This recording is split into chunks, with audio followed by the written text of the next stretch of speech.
Support for Audacious with Chion Wolf provided by a generous contribution from Suzanne Hopgood in memory of Frank Lord. From Connecticut Public Radio in Hartford, this is Audacious. I'm Chion Wolf.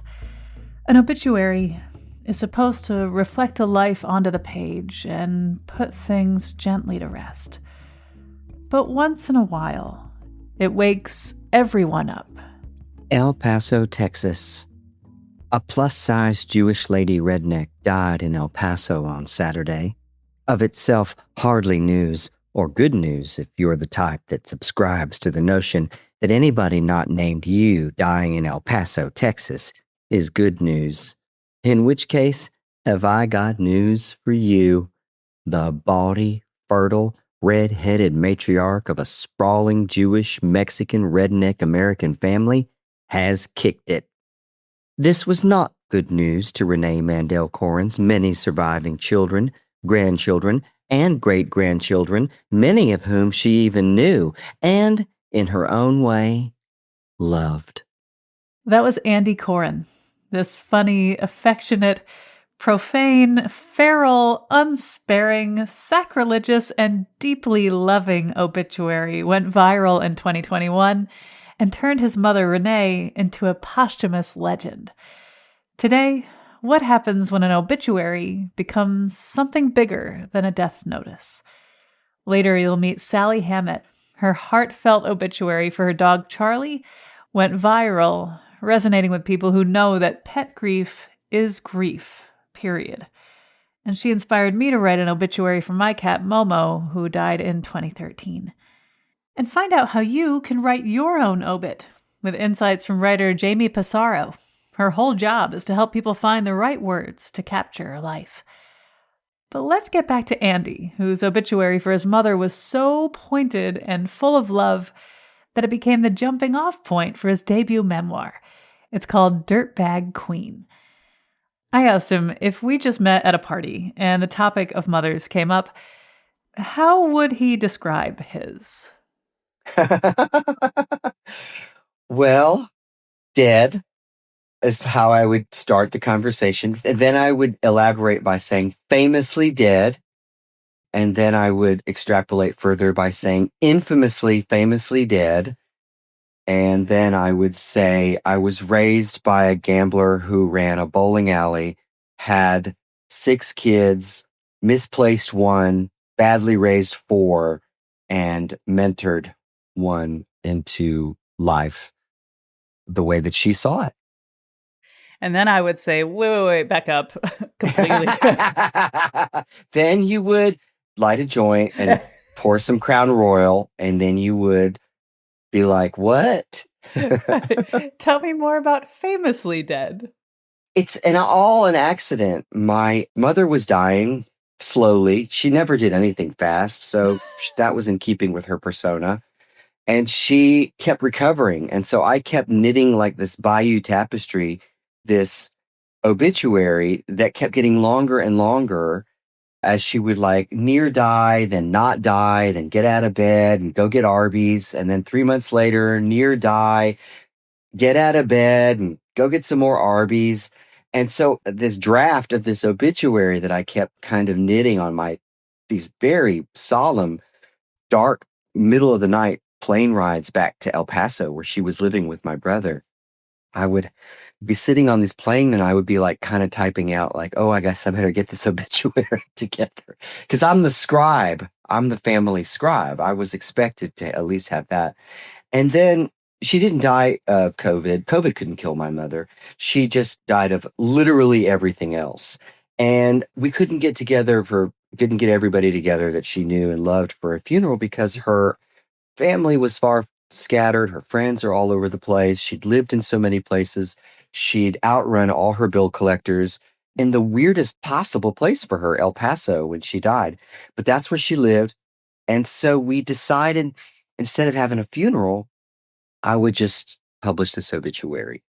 And by now it had become a short story, which was so perfect in keeping with who she was as a voracious reader, and books were our love language. And so I thought, okay, well, we can't do the funeral. I'm going to publish this obituary in every paper in every town that she lived the longest. So that was the Pittsburgh, the Gazette. What's their big paper? Anyway, the Pittsburgh paper, the Miami Herald, the El Paso Times, and the Fayetteville Observer. That's where she spent most of her life. And then between those four places, there were other places. Like I couldn't find the paper for Okinawa, Japan. By the way, it's 1,000-word obituary, which is now like, that's technically a short story or flash fiction or I don't know, whatever. So it's costing a fortune. It's basically as expensive as a funeral. And then somebody in Pittsburgh noted it in their paper, some reporter. But Sarah, my friend, she tweeted it. And then Sarah Weinman, who's the crime lady from the New York Times, who follows my friend Sarah Thayer, retweeted it. And that was like a bomb went off or something. Millions of people started to see it over like literally like 24 hours. It just went from like the Fayetteville paper, the Pittsburgh paper, the Miami paper, and the El Paso paper to Israel, Buenos Aires, London, Krakow. I mean, it was all over the world. It was so weird. Meanwhile, we're like, our mother's dead. We're grieving our mother. We're trying to do like online shivas, whatever. She just became very famous in death. And we really appreciated that. I got to be honest with you, because for us, she was our big movie star. She was the star of our family. So this was like this validation that we were right all along, that there was something there. She had star quality. And, of course, then the agents and the publishers and the editors and the producers and all that stuff comes crawling up too. So that's why I say she was infamous in death, in life, but much more broadly in death. I feel like now's a really good time to hear a portion of this obituary. For people who want to hear the whole thing, we'll have a link to it on our website. But please, whichever one sticks out to you. Because she was my mother, the death of Zaftig good time gal Renee Corren at the impossible old age of 84 is newsworthy to me, and I treat it with the same respect and reverence she had for, well, nothing. A more disrespectful, trash-reading, talking, and watching woman in North Carolina, Florida, or Texas was not to be found. Hers was an itinerant, much-lived life. A Yankee, Florida, liberal Jewish tough gal who bowled 'em in Japan, rolled 'em in North Carolina, and was a singularly unique parent. Often frustrated by the stifling conservative culture of the South, Renee turned her voracious mind to the home front, becoming a model stay-at-home parent, a super mom, really, just the perfect PTA lady, volunteer, amateur baker, and just kidding, y'all. Renee, Rosie to her friends, and this was a broad who never met a stranger, worked double shifts with Doreen, ate a ton of carbs with Bernie, and could occasionally be stirred to stew some stuffed cabbage for the kids. She played cards like a shark, bowled and played cribbage like a pro, and laughed with the boys until the wee hours, long after the last pin dropped. At one point in the 1980s, Renee was the 11th or 12th ranked woman in cribbage in America. And while that could be a lie, it sounds great in print. She also told us that she came up with the name for Sunoco, and I chose to believe this too. Yes, Renee lied a lot, but on the plus side, Renee didn't cook, she didn't clean, and she was lousy with money, too. Thank you for that. I feel like this obituary is so brilliant in many ways, but one of the reasons is because it takes grief and it turns it outward into something vivid and beautiful, and of course, very funny at times. I wonder how you landed on that tone of both highlighting her uniqueness and contradictions and hilarity with your own, as you as her son, you as her observer, you as also someone who's grieving. How did you find that place? Well, I think you hit the nail on the head with just one word that you chose, maybe accidentally or unconsciously, which is observer. I was her observer for 52 years. I was her closest companion, her little, I used to say I was her mentee. You couldn't have possibly picked a worse mentor in life than Renee Mandel Corren, but also you couldn't have picked the best. You couldn't have been luckier. But this is what she made me for. She made me for not only taking care of her, but for memorializing her. So anatomizing her persona, which is toughing it out through grief and hard times, I mean, that wasn't even a choice. That's just second nature. That's how we were raised. Tough it out, laugh, really laugh through the dark hours. And, curling up in a ball and hiding in bed rotting. I get it. I'm on TikTok. I see what's going on out there, world. But for better or worse, I mean, obviously there's a lot going on with Jews in the world today. Jews are very good at taking a punch and kind of making a joke out of it. Mel Brooks. Yes. I mean, had that funny saying he used to say all the time, which is comedy is a man walking across the street and falling through an open manhole. Tragedy is when I cut my thumb on an envelope. You gotta laugh. You just have to laugh. That was her superpower. And it doesn't mean that it was like an idyllic childhood filled with nonstop raucous laughter, but it was mostly that, I mean, literally all the way to the end, right until we yanked that tube at her and sent her on her way. So I always had it in front of me that if I wasn't laughing through some of the darkness that I was shining a light on, then I wasn't serving her story or my story with her. When this obituary exploded, all of a sudden, everybody knew Renee. Yep. And she became the kind of famous that she deserves. Also the kind of famous that she doesn't have to put up with. She would have loved it. I mean, really loved it. It wasn't that she was like, attention, I need the attention. It wasn't like that, but she was really proud of enduring what she had endured for so long. On the inside flap of Dirtbag Queen, it says, a story of love and forgiveness. When you see that line printed on the book, what do you feel most? The love or the forgiveness? It's both. I mean, forgiveness really begins at home base. You have to forgive yourself. So unless you can get there, forgiveness is really not a journey you can take for other people. And over the years, I've learned as you get older, it's just not worth holding on to these historic or minor grudges. Kim Stanley Robinson is one of my absolute favorite writers. I just think he's a genius. His quote is like, memory isn't real. It's not a real thing. There's no such actual thing that you can touch or hold or examine called memory. And so the very thing that makes us human isn't real. And it's so powerful. It's so freeing. Once you really embrace that, well, frankly, I think it'll allow you to have a really authentic grieving experience. And so I think that's the freedom that I was able to operate from. But I have to tell you, I understand, of course, how deeply afraid we all are of dying. That's basically what animates pretty much, what do you want to say, 90% of our behavior, 95? Round up, just go 99. I'm going to go 99% of our behavior is animated greatly by mortality's shadow. But I think if you take that power all the way back, give it light, give it laughter, give it love, give it shape, you're able to have a really meaningful grieving experience. Like giving somebody a great death, however you interpret it, is such a gift to yourself. Give them a great death. Don't be afraid. Rush into it. The people who miss out on that are missing out on an incredible experience. Well, Andy Corren, thank you so much for talking with me. My pleasure.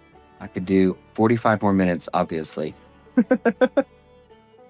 We'll have a link to his memoir, Dirtbag Queen, as an audiobook because, well, you've heard what his voice can do at ctpublic.org/audacious. When we get back, what would one very good dog think of his obituary? He'd be pleased, but he'd also be like, yeah, yes, everyone loves me. Yeah. plus a professional obituary writer on the questions that help her turn a life into a vivid tribute. What made them laugh? What made them cry? What were they afraid of? I love to start off by asking what were the childhood stories that they shared. I'm Chion Wolf. This is Audacious. Stay with me.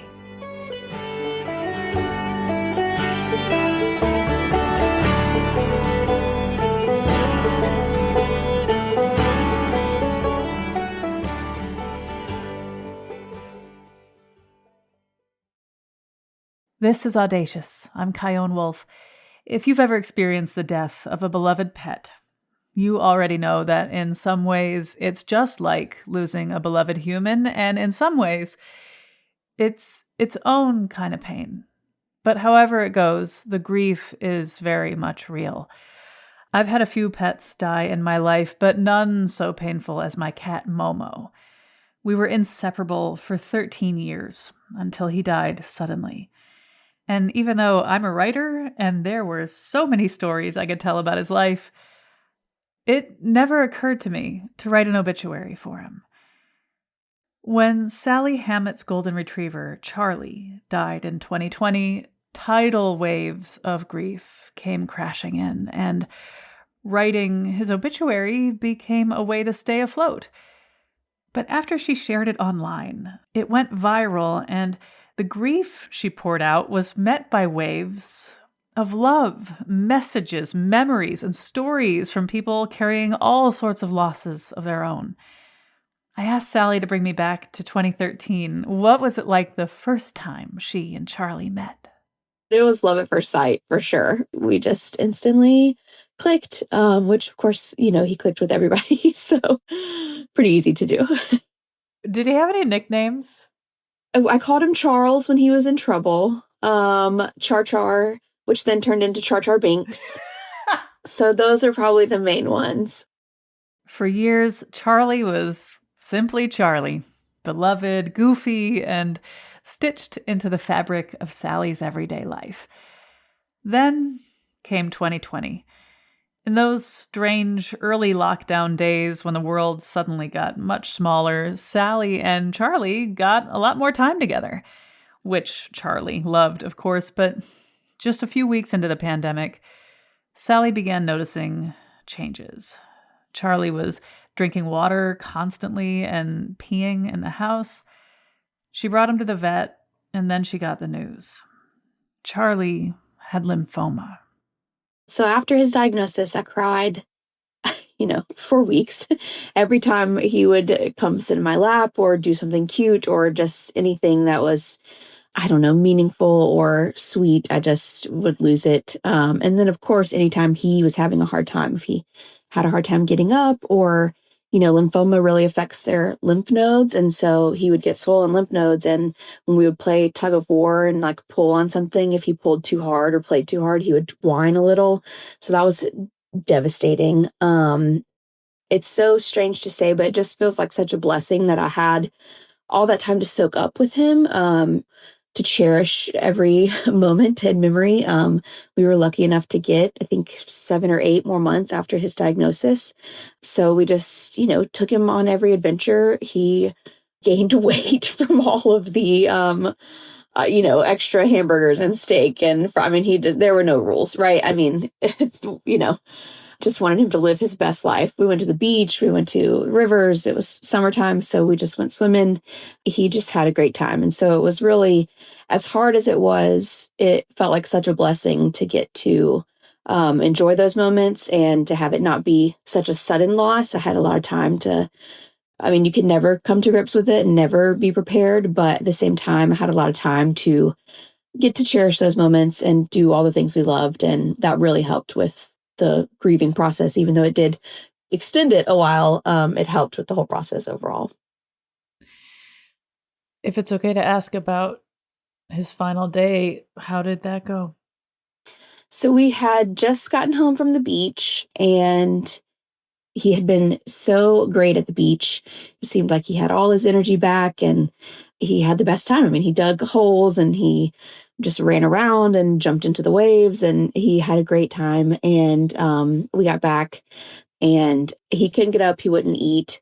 And I had been trying to prepare myself of one of the hardest parts is like, how do you know when it's time? And I had read somebody that said they had heard the advice that it's better a day too soon than a moment too late. And I always tried to like think about it that way, that like, I don't want him to be in any pain. And I wanted him to, have dignity in his exit too. So when I saw that he couldn't get up and he wasn't eating, it just felt like when I looked at him, he was like, it's time. Like we had a great trip. It's time to go. So we took him that day, and obviously it was very sad. And they had lightened restrictions a little bit. So we were allowed to go in with him, of course, and say goodbye. It was very peaceful. We thought about doing it at the house too, which I know a lot of people like, but I wasn't sure I could deal with like always associating one spot in my house with where he passed. I just thought it might be better to have I already associate the whole house with him. So I'd rather have those happy memories of him, jumping around and tearing things up. So it was still very peaceful. And I did have a piece of, I'd been so worried about making the decision and making the right call, but there was some kind of connection between us where I just felt like he was saying, this is it. Like, we had a great week. I got to go to the beach and now I'm ready to go. So I'm really sorry for your loss. thank you. At what point did you think, I want to write Charlie an obituary? I think like in the few days after, it just felt like it was such a momentous loss in my life. And I was like, I have to do something to commemorate this. And I had been writing I just enjoy writing in general. And I'd been taking notes in my notes app in his last few months of like just his little quirks. Like, he didn't like to have his toes touched, and he didn't like to go upstairs. Like, I just didn't want to forget all of his little, funny things. And I just want to put all this in one place and commemorate him. And I did actually reach out to a newspaper or two, but it was either wildly expensive or they just did not do it. So I was like, well, fine, I'll just do it myself, and just made it look like a little fake obituary. But it was really more so about, again, that it just felt momentous. He was such a special dog. And I was like, I need something to remember. I mean, of course I'm going to remember this moment, but something to memorialize him and to also get all those little details down, because he was such a little weirdo too. He was the best and the weirdest. And I just loved him so much that I just wanted all of those moments captured. So that was where it started. It was really just me processing my own grief and trying to make sure that he was remembered. Will you read a little bit of it? Yeah, sure. Charlie James Gregory Hammett crossed the Rainbow Bridge Sunday, September 13th, peacefully in the arms of his mom. Born July 15th, 2013 in Easley, South Carolina, Charlie was the son of Sallie Gregory Hammett, and 4 years later was also adopted by his loving dog dad, David Hammett. Charlie's favorite activities were walking, stick collecting, swimming, smiling, and snoozing. If we're being honest, Charlie loved everything life had to offer, except stairs. He hated stairs. Charlie loved the beach, car rides, bananas, and socks. He went tailgating, camping, hiking, and fishing. He lived the very best life. More than anything else, Charlie loved his mom. He was always there to greet her with some kisses and a firm grip on her arm. He was her constant companion, there through heartache, moves, grief, and joy. He was good at a lot of things, but he was best at unconditional love. Charlie lost a hard-fought battle with lymphoma after 5 months of bravery. He spent his last days in his favorite place, the beach. He relaxed in the Charlie-sized holes he dug himself and dove straight into the oncoming waves. His last days were so happy and will be cherished forever.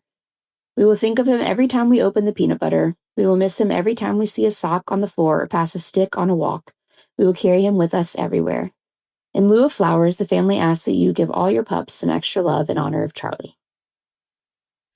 Will you talk about how this went out into the world and was received? How did that go? Yeah, so I tweeted it and posted it on my own personal Facebook. And in the tweet, I tagged the guy who runs the We Rate Dogs account.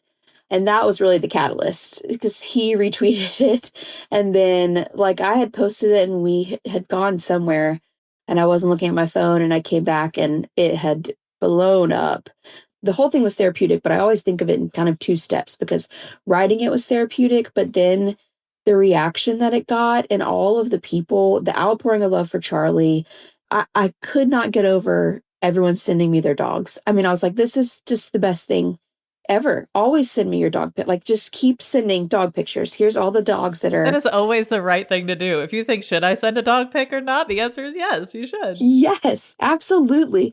Especially with little descriptions of, Roscoe's getting extra pets or even on the flip side of that, there were so many that were like Daisy's going to meet Charlie across the Rainbow Bridge, and like that was so sweet too, and it just felt like it's such an isolating thing, especially losing a pet, because not everybody understands losing a pet or thinks that you should be grieving as deeply. So it can be isolating to feel like, oh, I'm still sad and people think I should have moved on.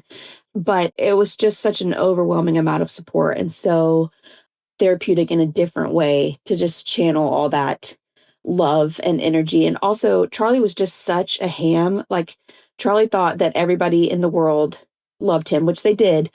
Like, for example, we would go tailgate. I went to Clemson University and we would go tailgate, and you would think that he thought the tailgate was for him, like that all 80,000 people were there to see him. Like, everybody he passed, same on walks or anything. Like, he just thought that everyone was on the earth to see him and pet him and be his friend. So, like, to have him get that reaction was so funny too, because it was like, this is classic Charlie, and he would have loved this. I mean, when I look back at his pictures, and he was such a little model and poser, like he just grinned for every picture. So he just would have loved it. And so that felt really fitting as well. I was about to ask what you think he would think of this. And so I think Yeah. you just answered it. He'd be very pleased. He'd be like, of course. Yes, right. He'd be pleased, but he'd also be like, yeah, yes, everyone loves me. Yeah. It's almost as if he from beyond was like, I could use a little more appreciation. Yes, and attention. Yes. And attention. Yeah, as if he didn't get enough. Right. Very neglected. I know, definitely. Yeah. If you could have one last walk with Charlie and you could talk to each other, what do you think you'd say and what do you think you'd like to hear? Ooh, this one will get me. Sorry. Whew. I would tell him, I mean, he already knew how special he was. There was no question about that, but I would just remind him of how special he was and tell him about everybody loving him after he passed. And then I'd probably just tell him that he would have been such a good big brother. That's probably my saddest thing, is that he didn't get to meet my toddler, and then we have one baby on the way. So just tell him that we tell her about him all the time and that he would have been so great at it. And yeah, I'd just tell him how much I love him. Is there anything you'd like to hear from him? I don't have any question that he is at peace and happy now. So, because I just don't accept any other reality. So, yeah, I don't know. I'd love to hear what he thinks of us having little humans and what he would have thought of that and what he would have loved about that. But when I think of him, I don't even hear his voice. I just picture a smile and like big happy energy. I don't even need to hear that he's doing okay, because I know that he is somewhere. So Thank you for going there with me. yeah. I've asked everything I planned on. I could also talk to you all day. Is there anything that I missed or anything you want to say that you wish I'd asked you? Anything at all? Open floor. We touched on this a little bit, but I would just encourage people to not be afraid of their grief and where it takes them, and to lean into it. And especially in the pet world, that yes, it can feel like the world sometimes tells us they're just a pet, but they're not just a pet. They're a huge part of us. And you're not crazy to still be so sad about losing a pet, because it is the hardest thing. So yeah, I think that's it. Well, Sallie Hammett, thank you so much for talking with me. You're welcome. Hearing Sallie and Charlie's story made me want to do something that I wish I'd done years ago. Write an obituary for my cat, Momo. So here goes. With a 2-inch tail and more dog-like than any cat, Momo Wolf fell asleep in his human mother's arms the first time they met. What kind of cat falls asleep in a stranger's arms? Momo, who knew that wherever he was, he belonged there. For 13 years, his aura projected authority, absurdity, and a regal love that made every one of the 5 apartments he lived in over the years feel like home. Also known as Mo-Man, Momi Mo, and Momosity, he held a steady morning job as alarm technician, headbutting his mother awake with such commitment that she'd start each day with a red chin. He loved chewing on plastic until his mom took it away, and he tolerated being on a leash just long enough for a few very cute photos. An expert overseer of competition chili, the moment the meat hit the skillet, he took to his perch atop the fridge to supervise. In lieu of a spicy taste test, he accepted treats, but never enough. He believed in fair wages, strong oversight, and the sacred right to be included in everything. He was everybody's friend. On April 8th, 2013, Momo died unexpectedly and quickly in his mother's arms. He left the way he arrived, safe, held, and certain of where he belonged. He is survived by one devoted human mother and a household of plastic bags that to this day do not feel entirely safe. If he had been alive during the era of direct-to-consumer DNA tests, his mother suspects his breed would have come back as American bobtail. But now she wishes he would just come back. He does sometimes, in her dreams. In lieu of flowers, please donate to your local shelter or rescue and give your pets extra treats and scritches. And if you ever meet a cat with a nubby tail and a big heart, pick him up and keep him away from plastics. After the break, what one professional obituary writer looks for in a life story. We're not just talking about the life achievements or resume stuff or the stories that we're always told, but, what were their pet peeves? Are there contradictions or imperfections, flaws? I'm Chion Wolf. This is Audacious. Stay tuned.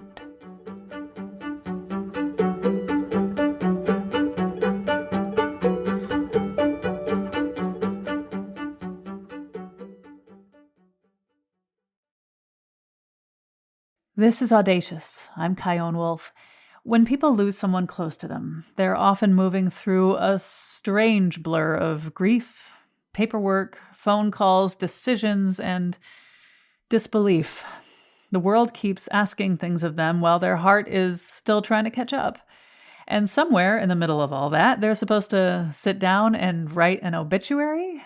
To take an entire life, a person's voice, laugh, 1,000 private habits, singular contradictions, decades of stories about family and work, and somehow press it into a single page? How do you even begin? That's where Jamie Passaro comes in. Jamie is a professional obituary writer and co-founder of the online platform eulogy.us. She collaborates with grieving families, asks the kind of questions that get beyond the resume version of a life, and turns memories into something honest, vivid, and deeply human. And sometimes people even hire her to write their own obituaries while they're still alive. 16 years ago, Jamie's mother died unexpectedly. And in the middle of grief and funeral logistics, Jamie wrote a conventional obituary that never quite felt like it captured her mom. Jamie had a background in journalism and writing profiles, so years later, she started Dear Person Obits. Her husband built the website, and her friend, artist Claire Flintlast, created portraits inspired by the obituaries. So when someone contacts Jamie, how does it all work? First, they fill out a basic form just so we can get the particulars on the page so I don't have to waste time with getting spellings and things. And then I send them a preview of questions that I'll ask. And, I have favorites like, what did everyone love about your loved one? What made them laugh, what made them cry, what were they afraid of. I love to start off by asking what were the childhood stories that they shared. I try to stay on that a little bit because often you get these kind of rote, these are the things I always said, but tell me more about that. Sometimes people are a little resistant. They're tired, they're feeling vulnerable, they're feeling raw, they've got a lot to do. And this is just one more thing they have to do. Here's this stranger asking them questions, and maybe it doesn't feel good. We often start off a little stiff, and then toward the end, when they open up, and you can tell that maybe something about it has been cathartic. I love that. And that's when I just need to be quiet as much as possible and let them process and get them to places where maybe they're saying things that they've never said before or they've never thought about, or not just, we're not just talking about the life achievements or resume stuff or the stories that we're always told, but something really, what were their pet peeves or their contradictions. I love talking about contradictions or imperfections, flaws even. And then, they tell me many things that maybe they don't want in the obituary. When you're writing about somebody, do you ever think, oh, I wish I knew that person? Oh, absolutely. Every time. Every time. I mean, I was going back reading some old obits today, and it must be kind of like a teacher when they go back looking at their class photos. Like, oh, I love this kid, and I love this kid, and I love this thing about this rowdy kid, or whatever. I fall in love a little bit every time. When you get a request for someone to work with you, what goes through you? Because it's loaded. Oh, I feel excited. It's just, like I've worked in newspapers. I remember a police reporter at a newspaper who'd like go bounding down the steps when there was a murder, like, like that journalistic, like, yes, I get to do this thing that I love. I get to learn about this person, and I know it's going to take a lot out of me because it does every time. That's why I don't like to do so many a week. I don't rarely would have 2 a week because I put a lot of energy and emotion and time and investment. And sometimes people hire me to write their own obituaries. Say more. I love it so much because we're working one-on-one through all those questions that I ask. And then I build this portrait, or sometimes they write it and I work with them on it. Either way, they're much more willing to go to places of imperfections and fun things like that. And I get it. Like, if I died tomorrow, my family is not going to talk about how terrible I was with money. Like, they're going to feel weird about that. But I have my obit, which says that. So that's helpful to them. You have written your own obituary. If it's okay, I'd love to hear a part of it. Some of Jamie's favorite things were impromptu dinner parties and gatherings. She often found planned things disappointingly boring.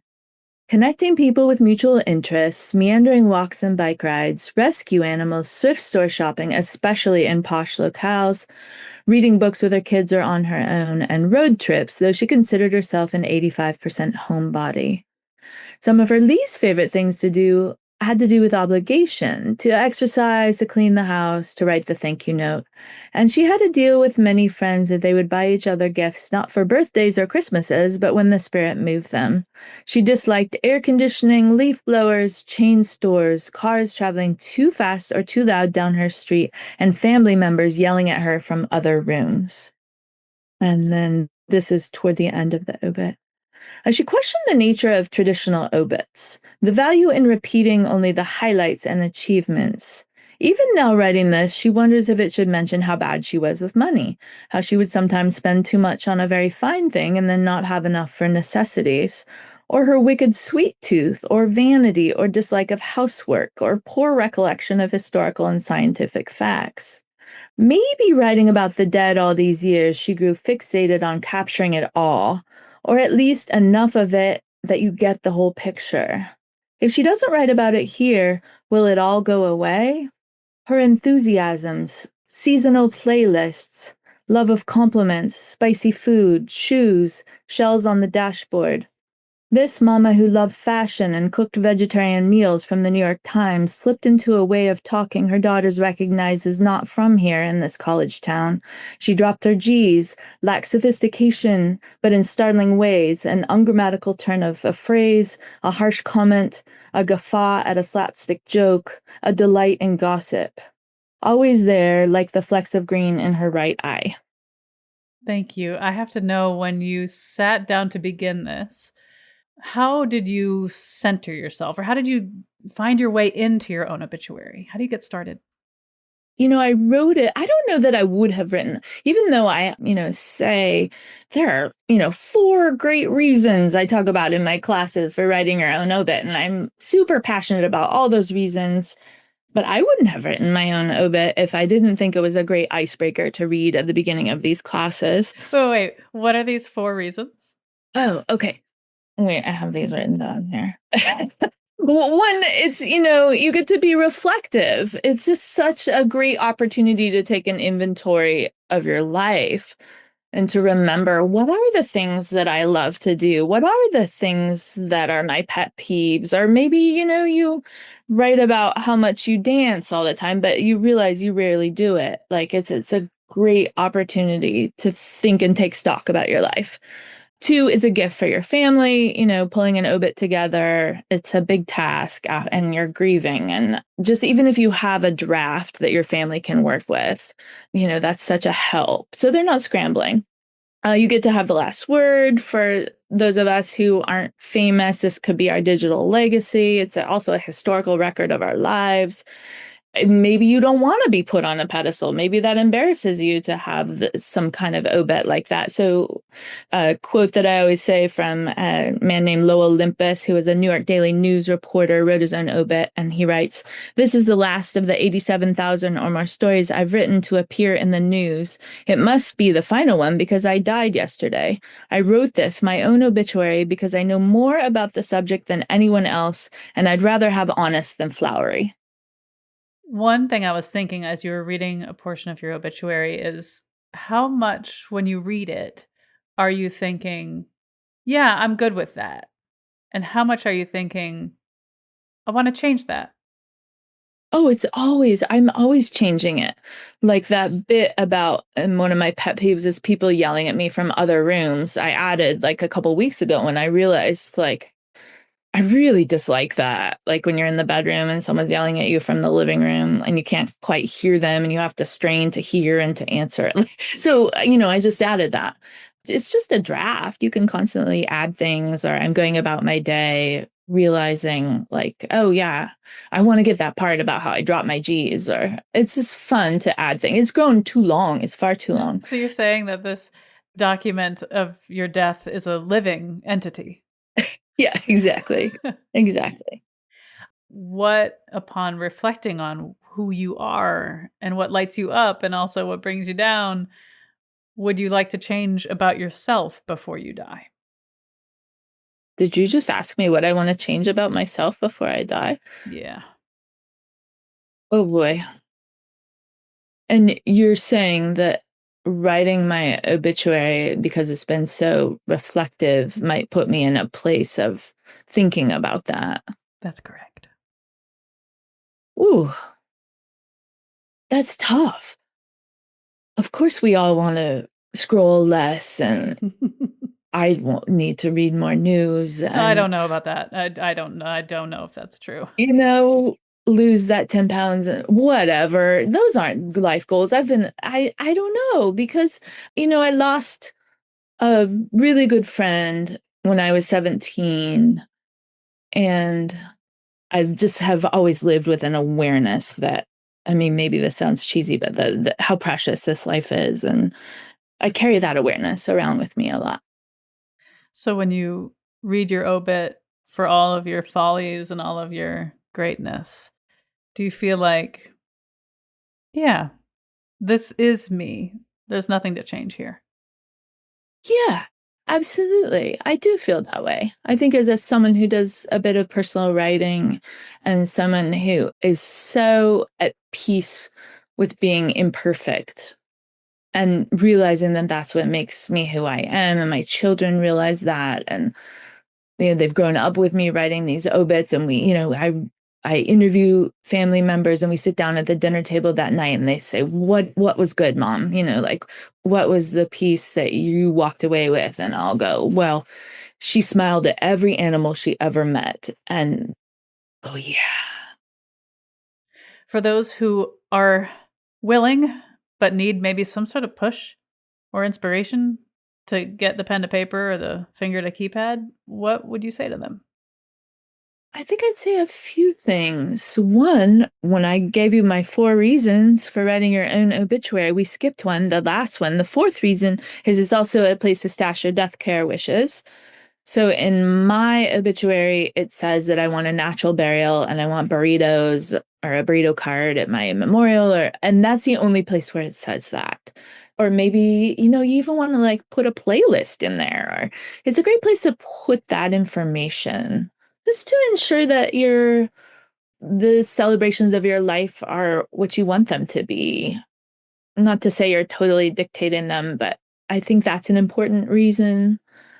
Yeah, what else would I say? It's fun. It's actually kind of fun. And I think once you get started, it's hard to stop. Like mine's like 1,200 words now, and that's way too long. It's way too long. I mean, I'm a fan of saying, that Mark Twain quote about I wanted to write a short letter, but I didn't have time, so I wrote a long one instead. Like, I'm a super fan of the real distillation. Like, I think that's a great obit. One of my favorites that I've written was like 300 words. I mean, that's really when you gather tons of material, and then you feel confident that you can capture someone's essence in something that's shorter. Why? I don't seem to be able to do that for myself, but maybe I'll try. Maybe that's the goal. I think about writing my own obituary, and I see it as an ironically living document. Is that the correct use of the word ironic? Ever since Alanis Morissette, I've questioned it every time. And I can see it as this document that when I'm up against a new challenge or a new opportunity, I can see myself being like, I should say yes for the obit. Does that ever happen to you? No, that hasn't. I'm like, as I say in my obit, an 85% homebody. So I'm not like your most adventurous. In fact, I was thinking about that because I went to a memorial for my neighbor, Greg, who died last spring, who was a lovely human. And I didn't know a lot about his life other than we've lived across the street from him for 27 years. And I went to his memorial that was in a cool old tavern. And every single one of those people who stood up told a fantastic story. And I walked away feeling like there aren't stories like that about me. Not like full stories, like how he got in his car and drove to the Grateful Dead show overnight when they just heard about it at the bar. And then they didn't even go to the show because they were having so much fun. So every one of them was a story like that. And it really got me thinking about my life and how I live. And I mean, I'm not going to go out and make a story like that. I don't think I am, but it kind of gave me pause. Yeah. Well, Jamie Passaro, thank you so much for talking with me. Thank you. Thank you for having me. This has been fun. Audacious is always lovingly produced by Jessica Severin DeMartinez, Meg Fitzgerald, and Robin Doyon Aitken at Connecticut Public Radio in Hartford, with help from our interns Davina Cortero and Megan Rodriguez Hawkins. If you like this episode, check out the one we did featuring a guy who gets hired to show up at funerals and speak for the dead, sharing their confessions, their opinions, and their final last words. He calls himself the Coffin Confessor. When I deliver the secrets, I have no care or concern for those left behind. I couldn't give a about them. It's not about them. It's about my client in the coffin. Nothing more, nothing less. You never know who you'll meet when you subscribe on your favorite podcast app. Stay in touch with me on the socials at Chion Wolf, and you can always send an email to audacious@ctpublic.org. Peace.